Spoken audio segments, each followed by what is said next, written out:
Μπροστά. Λοιπόν, πάμε να δούμε. Μέσα στη βδομάδα έγινε μια πολύ ενδιαφέρουσα συζήτηση από την Πόλη Ανάποδα που αφορούσε τα σχολεία. Το Δήμο, τα σχολεία, τη διαχείριση, τη στήριξη που υπάρχει. Πήγε καλά. Ναι, η εκδήλωση πήγε πάρα πολύ καλά. Την παρακολούθησα και εγώ προσωπικά και ήταν τρομερά χρήσιμη και για την ενημέρωση πάνω στο πώς έχουν προχωρήσει τα ζητήματα της σχολικής στέγης. Αυτή η κουβέντα στο Δημοτικό Συμβούλιο του Δήμου Θεσσαλονίκης έχει ξεκινήσει εδώ και σχεδόν ένα χρόνο, ίσως και λίγο παραπάνω. Από όταν είχε περάσει και ένα ψήφισμα το οποίο είχε υποστηρίξει και η διοίκηση ενάντια στις συγχωνεύσεις σχολείων και στη συνέχεια άρχισαν να έρχονται διάφορα ζητήματα σιγά σιγά που αρχίσαμε να καταλαβαίνουμε ότι έχουμε μετεγκαταστάσεις σχολείων, σχεδιάζονται μετεγκαταστάσεις με κάποιες διάφορες τεχνικές προφάσεις και αναρωτιόμασταν αν αυτές οι μετεγκαταστάσεις, και όταν λοιπόν βάζεις τα διαφορετικά σχολεία στην ίδια αυλή και τα ονομάζει μετεγκατάσταση, δεν είναι στην πραγματικότητα ένα βήμα προς τη συγχώνευση. Διαρωτόμασταν εμείς. Ήρθαν και τα ζητήματα των λιώμενων που έχουν τα 4 σχολεία, το 89, το νηπιαγωγείο, το ειδικό και το διαπολιτισμικό, τα οποία έχει παρέλθει ο χρόνος της άδειας των λιώμενων αυτών και έγινε μια προσπάθεια να γίνει μια άρον-άρον μετεγκατάσταση των σχολείων αυτών από πέρυσι με πάρα πολύ ξαφνικές διαδικασίες, πιάνοντας τα παιδιά και τους γονείς και τους δασκάλους εξαπίνης, χωρίς να υπάρχουν όμως άμεσες επιπτώσεις, δηλαδή να μην βρίσκονται τα κτίρια σε άμεσο κίνδυνο στο εδώ και στο τώρα. Όπως δηλαδή ήταν πέρυσι, έτσι θα μπορούσαν να συνεχίσουν να είναι και φέτος. Με αυτή την έννοια, φυσικά θέλουμε να δημιουργηθούν νέα σχολεία, αλλά δεν μπορεί να γίνεται κατά αυτόν τον τρόπο. Και πάνω σε αυτή τη λογική θέσαμε κι εμείς και ζητήσαμε μάλλον και τη δέσμευση της διοίκησης στο αν τα σχολεία αυτά, οι χώροι που βρίσκονται αυτά τα σχολεία, θα διατηρηθούν ως σχολική στέγη και στα ίδια οικόπεδα θα αναγερθούν καινούρια σχολεία. Και τότε η διοίκηση μας έχει καθησυχάσει πάνω σε αυτό. Γιατί ξέρετε, είναι πάρα πολύ εύκολο όταν φύγει ένα σχολείο από τον χώρο στον οποίο βρίσκεται να αρχίσει να αλλάζει η χρήση γης. Τότε, όταν είχαμε θέσει αυτά τα ερωτήματα, υπήρχε μια έτσι θετική διάθεση. Αυτό το οποίο είχαμε ακούσει εμείς, δηλαδή, ότι ναι, φυσικά, γιατί τι άλλο, πού αλλού, τι άλλο θα γίνουν αυτά, δηλαδή, τι μας λέτε, τι άλλο θα γίνουν αυτά τα οικόπεδα. Και τώρα βλέπουμε ότι στο 89, για παράδειγμα, έχει γίνει αλλαγή χρήσης γης και έχει καθοριστεί ως χώρος πρασίνου. Μα και το 89 που θα πάει? Τώρα αυτό που συζητιέται είναι και μια νέα πτέρυγα σε ένα σχολείο στη Ψυχάρη, που θα φιλοξενηθεί εκεί. Γιατί άλλαξε η χρήση γης του χώρου του 89 και δεν παρέμενε σχολική στέγη, αν σχεδιάζεται να ξαναγυρίσει το σχολείο εκεί? Και πόσο πιο εύκολο είναι ένας χώρος πρασίνου να ξαναλλάξει χρήση γης, όπως είδαμε με το οικόπεδο του Γαλαξία, για παράδειγμα. Ναι, που χτίζεται τώρα η οικοδομή. Ένα το ερώτημα για το 89. Και το διαπολιτισμικό. Παίρναμε τις διαπιστεύσεις ότι ναι, θα μείνει το σχολείο εκεί. Το διαπολιτισμικό είναι το τοπίο στην Εθνικής Αμήνης, ακριβώς. Τώρα ανακοινώθηκε ότι θα υπάρξει ανέγερση νηπιαγωγείου στον χώρο αυτό και χωρίς να υπάρχει κάποια επίσημη. Εκεί πιο επάνω, γιατί πιο πάνω στην Αμήνης, επειδή ήταν ένας χώρος σχολείο, ο οποίος κατεδαφίστηκε, εκεί θα ανεγερθεί σχολείο. Ακριβώς. Οπότε τώρα εδώ είναι θολό.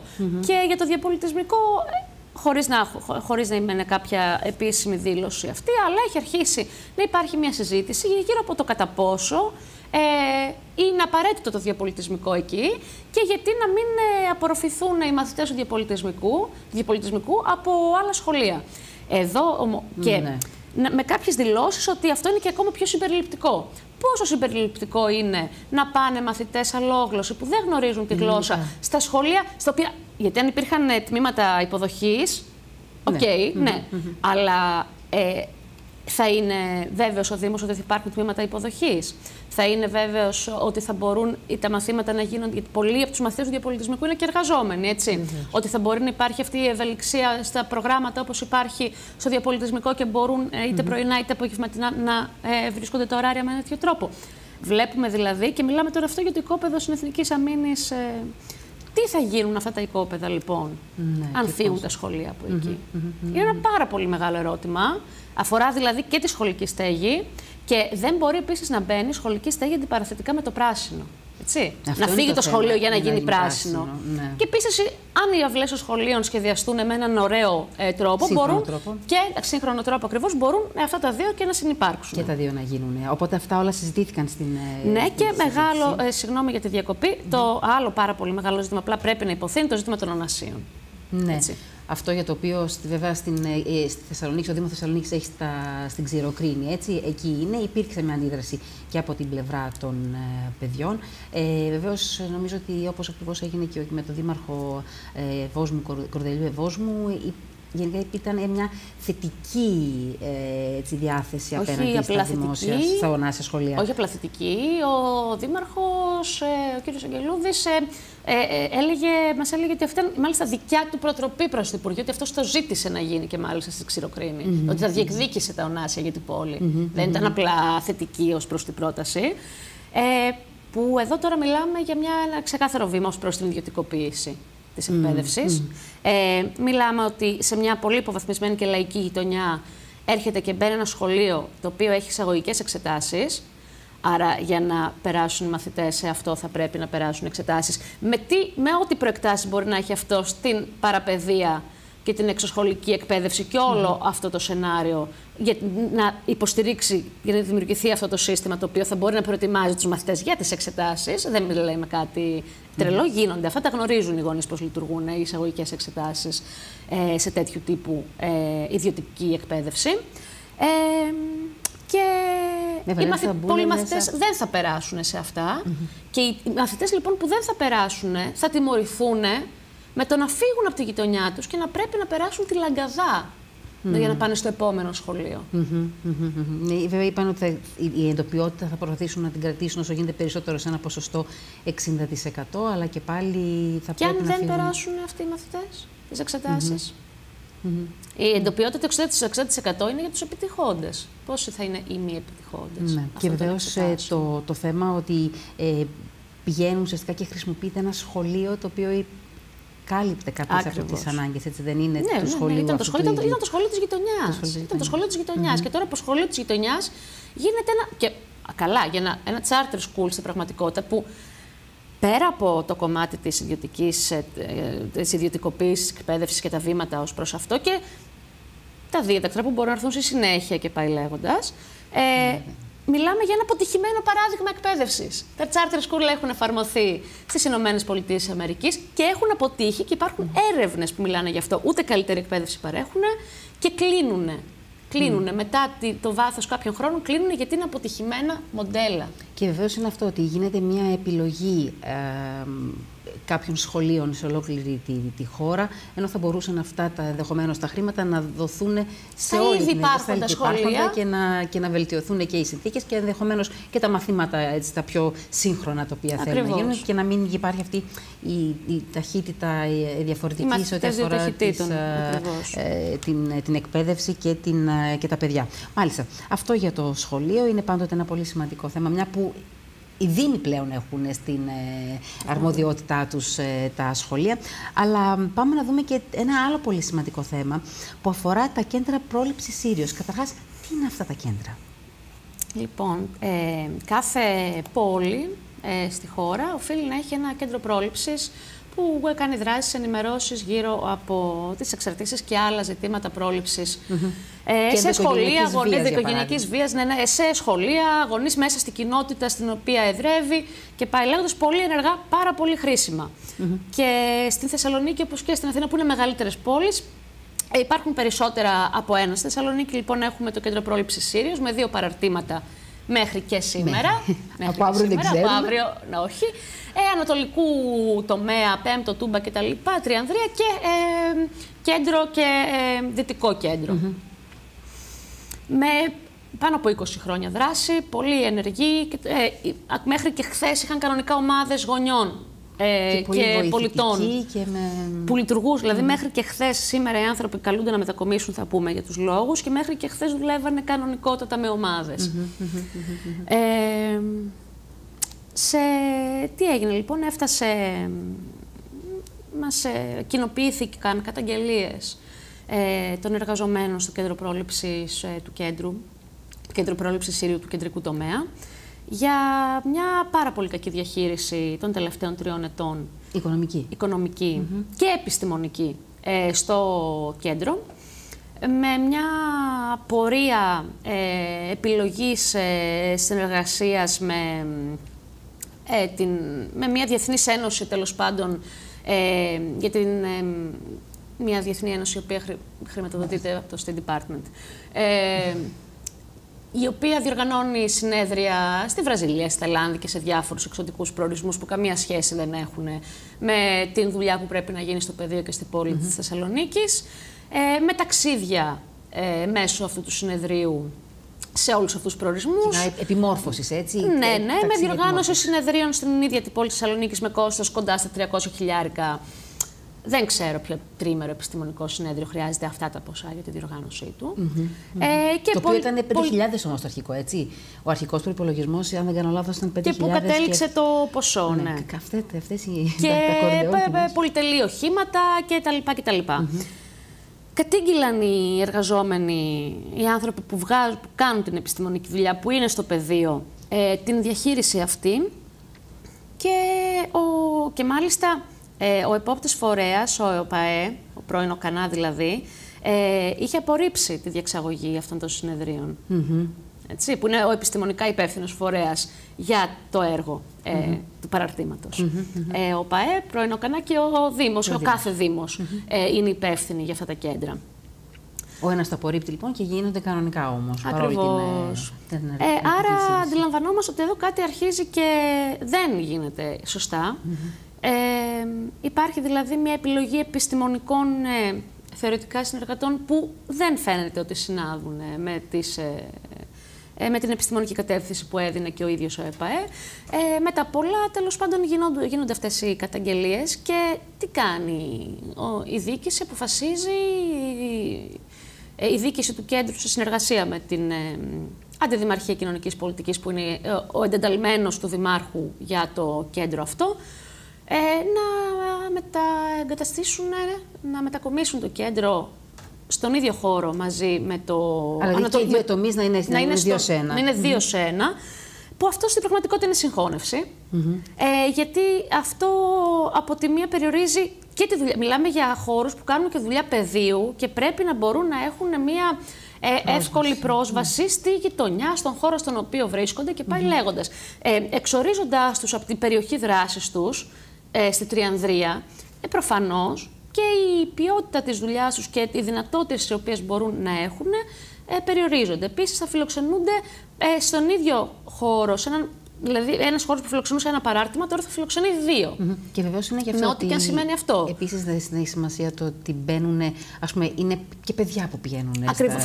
Βέβαια, έρχονται στους χώρους τους, πηγαίνουν ομάδες. Άρα, πώς ακριβώς θα μπορούν να βρεθούν οι ώρες ώστε να γίνονται οι δράσεις που γίνονται κανονικά και να χωράνε όλα. Και για ποιον λόγο λειτουργεί, και γιατί αυτή η μετακίνηση γίνεται με πρόφαση τις οικονομικές ατασταλίες. Των υπευθύνων όμως. Ακριβώς. Για ποιον λόγο τιμωρείται η δουλειά που κάνει το κέντρο, οι ωφελούμενοι και οι εργαζόμενοι μέσα σε αυτό, τιμωρούνται στην πραγματικότητα με αυτόν τον τρόπο, και η δουλειά τους και ό,τι κάνουν, η κοινωνική παροχή που έχουν, τιμωρείται για τις οικονομικές ατασταλίες που κάναν άλλοι. Και δεν ερευνάται και τίποτα από όλα αυτά. Δεν ήρθε στο Δημοτικό Συμβούλιο το θέμα? Ήρθε μέσω ερώτηση ενός Δημοτικού Συμβούλου. Δεν ήρθε σαν κάτι στο οποίο καλεστήκαμε να ψηφίσουμε, να πάρουμε θέση, να συζητήσουμε κτλ. Άνοιξαμε πρωτοβουλία Δημοτικού Συμβούλου. Και παράτηση. Και βεβαίως, τώρα τι γίνεται, αύριο θα... Σήμερα η εντολή είναι να αρχίσουν να μαζεύουν και αύριο φεύγουν. Σήμερα δηλαδή αρχίζουν, ξυλώνουν το δίκτυο, ας πούμε. Μάλιστα, και όλα αυτά. Και αυτή η μετακίνηση γίνεται το συμβόλαιο στον χώρο στον οποίο βρίσκονται είναι ακόμα ενεργό. Έχει ακόμα μια εβδομάδα. Δηλαδή θα μπορούσαν να μείνουν έστω ακόμα μια εβδομάδα, να προλάβουν το επόμενο Δημοτικό Συμβούλιο της Δευτέρας, να συζητηθεί το θέμα, να έρθουν οι εργαζόμενοι, να ενημερώσουν τους Δημοτικούς Συμβούλους, να μπορέσουμε να το συζητήσουμε κι εμείς. Για ποιο λόγο γίνεται τόσο γρήγορα, με τόσες βιαστικές διαδικασίες πριν το Δημοτικό Συμβούλιο της Δευτέρας, όταν έχει γίνει πανικός, έχουν κινητοποιηθεί οι εργαζόμενοι, έχουν έρθει να ζητήσουν το λόγο, έχουν απευθυνθεί προς τους Δημοτικούς Συμβούλους, προς τον Δήμαρχο και πάει λέγοντας. Γιατί δεν τους ακούει κανείς. Πώς είναι οι εργαζόμενοι και πώς είναι οι ωφελούμενοι? Ακριβείς αριθμούς για τους ωφελούμενους δεν έχω, γιατί αυτά είναι και ευαίσθητα, ευαίσθητες πληροφορίες για τους ανθρώπους που ωφελούνται από αυτά. Αν δεν κάνω κάποιο μεγάλο λάθος, οι εργαζόμενοι του κέντρου αυτή τη στιγμή είναι 5. Νομίζω μία γραμματείας και τα υπόλοιπα 4 επιστημονικά. Αλλά είναι στην ουσία και η διείσδυση που παρέχει αυτός ο φορέας στην κοινωνία που κάνει ακόμη πιο δύσκολη την. Γιατί δεν έχει νόημα με τα παιδιά που είναι, μένουν στην Τριανδρία να πηγαίνουν κάπου αλλού γιατί δεν θα πάνε. Έτσι, ναι, έτσι είναι. Ειδικά αυτές οι κοινωνικές ομάδες που είναι πιο ευάλωτες και θα πρέπει η πολιτεία να κάνει ευκολότερη την πρόσβασή τους σε αυτές τις δομές, την κάνει δυσκολότερη. Δηλαδή, πάνω με αφορμή την οικονομική κακοδιαχείριση που κάναν άλλοι, πληρώνουν οι ωφελούμενοι και οι εργαζόμενοι που θέλουν να κάνουν τη δουλειά τους. Τη στιγμή που βεβαίως που τα θέματα αυτά τα οποία συζητιόνται σε αυτές τις δομές είναι αυτά τα οποία θέλουμε να πατάξουμε, θέλουμε να σταματήσουν να υπάρχουν. Είτε ενδοσχολική βία είναι αυτή, είτε οποιασδήποτε άλλη αυτοκτονικές τάσεις των παιδιών. Πάρα πολύ ευαίσθητα ζητήματα. Κάθε είδους, αυτά, ναι. Τα οποία υπάρχει και αυτό, είναι μια ευαισθησία με την οποία τους προσεγγίζεις και σε προσεγγίζουν, ειδικά αν είσαι ωφελούμενος. Μάλιστα. Θα το δούμε αυτό, θα το παρακολουθούμε νομίζω. Ούτως ή άλλως και τη Δευτέρα είναι και το Δημοτικό Συμβούλιο. Τώρα κάτι συμβαίνει μεγάλο στην πόλη ή θέλουμε να συμβεί κάτι μεγάλο στην πόλη, τι γίνεται? Ήρθε η ώρα αυτή η πόλη να διεκδικήσει για τον εαυτό της κάτι μεγάλο, κάτι που θα αλλάξει τη ζωή και την καθημερινότητα των πολιτών, όλων εμάς που ζούμε, εργαζόμαστε, κυκλοφορούμε στην πόλη και η πόλη είναι κομμάτι της ζωής μας και δεν την παρακολουθούμε από κάπου μακριά, από κάποιο υπερπολιτελές σπίτι, σε κάποιο προάστιο. Οπότε η ζωή σε αυτή την πόλη μας αφορά και η καθημερινότητά της. Και οπότε ήρθε η ώρα. Είχατε πει ως Πόλη Ανάποδα, έτσι. Είχατε πει εδώ μάλιστα στην εκπομπή τέλη Σεπτεμβρίου, όχι αρχές Σεπτεμβρίου, με το που είχαμε γυρίσει από τις διακοπές, ότι κάτι μεγάλο θα γίνει. Ήρθε η ώρα λοιπόν. Θα σας αφήσουμε ακόμα και το Σαββατοκύριακο να αναρωτιέστε. Και στην αρχή της εβδομάδας που μας έρχεται θα μάθετε τι είναι αυτό που σχεδιάζουμε. Τι είναι αυτό που σχεδιάζετε και βεβαίως δεν το σχεδιάζετε μόνοι σας, έτσι. Όχι. Νομίζω ότι είναι μια μεγάλη πρωτοβουλία. Είναι η Πόλη Ανάποδα αλλά και άλλες δυνάμεις, φορείς. Είναι μια μεγάλη συμμαχία που έχει σχηματιστεί για αυτό το ζήτημα, ακριβώς γιατί είναι τόσο σημαντικό. Αυτό ακριβώς και το περιμένουμε και το θέλουμε να το δούμε, γιατί έχει σημασία η πόλη να αλλάξει, έτσι, και αυτό ήταν από τις προεκλογικές δεσμεύσεις της Πόλης Ανάποδα, έτσι δεν είναι αυτό, και όλη η λογική της παράταξης σε αυτό είναι δομημένο, έτσι δεν είναι? Ναι, ότι θέλουμε να φτιάξουμε μια πόλη που θα είναι για εμάς, μια πόλη για τους κατοίκους της, μια πόλη στην οποία θα μπορούμε να σχεδιάζουμε το μέλλον μας σε αυτήν και να βλέπουμε το μέλλον μας σε αυτήν θετικό και να μην σχεδιάζουμε την αποχώρησή μας από αυτήν και την δυσίωνη, να βλέπουμε την καθημερινότητά μας την επόμενη μέρα δυσίωνη και δυσβάσταχτη μέσα σε αυτήν. Και να αγχωνόμαστε και μέσα στο πλαίσιο και της κλιματικής αλλαγής, γιατί τώρα έτσι όπως έρχεται και το καλοκαίρι ξανά, είναι πάλι αυτό το θα κάνει καύσωνα. Δεν μπορούμε να ανησυχούμε για το αν θα μπορούμε να αναπνεύσουμε, ας πούμε, στην πόλη μας. Ειδικά τη στιγμή που υποχρεωνόμαστε να πληρώνουμε και πρόστιμα, έτσι, γιατί ο αέρας μας κάθε άλλο παρά... Και ό,τι κινήσεις παίρνουμε να είναι κινήσεις μεγάλες, ενώ έτσι κινήσεις που αλλάζουν, να είναι οι κινήσεις οι οποίες δυσχεραίνουν αυτή την πραγματικότητα. Ήρθε η ώρα λοιπόν να πάρουμε κάποιες θαραλέες επιλογές για αυτή την πόλη που θα φτιάξουν μια καλύτερη καθημερινότητα και δεν θα εντείνουν τα προβλήματα που υπάρχουν. Το μετρό που κινείται εδώ και πώς κινείται.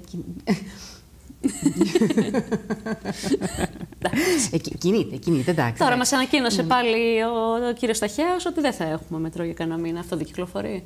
Αυτό κυκλοφορεί επειδή τώρα ήταν ότι θα γίνει η σύνδεση όταν θα φτιάξει το μετρό της Καλαμαριάς.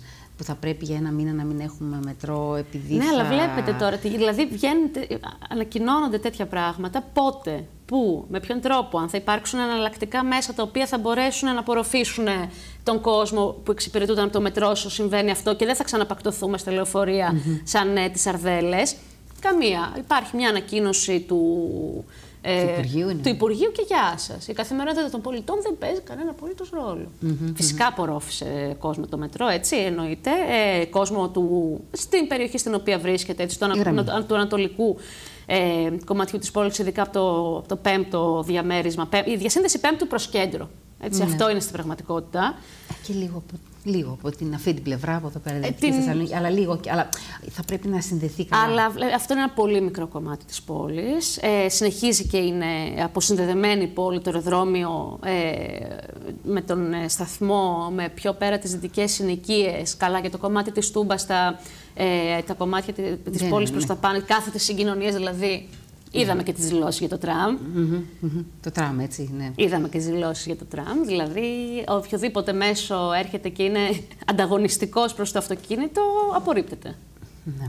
Αυτό είναι ένα θέμα. Και βεβαίως είναι και ο ποδηλατόδρομος, έτσι, που έφυγε και πάλι ο ποδηλατόδρομος. Μία δίκη στον βάζει, μία δίκη στον βγάζει. Αυτό για εμάς τους ποδηλάτες είναι. Δεν υπάρχει ενιαίο δίκτυο ακόμα. Όχι, το μεταξύ είναι και το ότι, ας πούμε, επειδή εγώ είμαι με το ποδήλατο, έτσι, κυκλοφορώ με το ποδήλατο, ούτως ή άλλως εκεί πέρα πάνω δεν ανέβαινα ποτέ. Βέβαια, σου λένε ότι αν δεν ανεβείς στο ποδηλατόδρομο που προβλέπεται για σένα, μπορεί να φας και πρόστιμο. Έλα όμως που αυτός ο ποδηλατόδρομος δεν είναι για μας και επίσης δεν υπάρχει δίκτυο. Άρα, δηλαδή, ανεβοκατεβαίνω εγώ σε αυτό το πράγμα το οποίο εσύ λες δίκτυο και θα μου βάλεις και πρόστιμο, άμα δεν είμαι επάνω, δεν γίνεται το επάνω. Από εδώ μέχρι εδώ οδηγώ, από εδώ μέχρι εδώ κατεβαίνω από το ποδήλατο και το κουβαλάω. Ή πηγαίνω έτσι. Κάνω, ας πούμε, επικίνδυνες. Μάλιστα. Τη Δευτέρα τα σπουδαία δηλαδή. Τα περιμένουμε τη Δευτέρα τα σπουδαία. Εντάξει, εδώ θα είμαστε. Εδώ θα είμαστε σίγουρα. Αυτό είναι το μόνο σίγουρο. Μαρία, και ευχαριστούμε πάρα πολύ. Ευχαριστούμε και εμείς για την πρόσκληση. Πολύ ανάποδα ήταν μαζί μας η επικεφαλής παράταξης στο Δημοτικό Συμβούλιο της Θεσσαλονίκης, η Μαρία Κέκκη.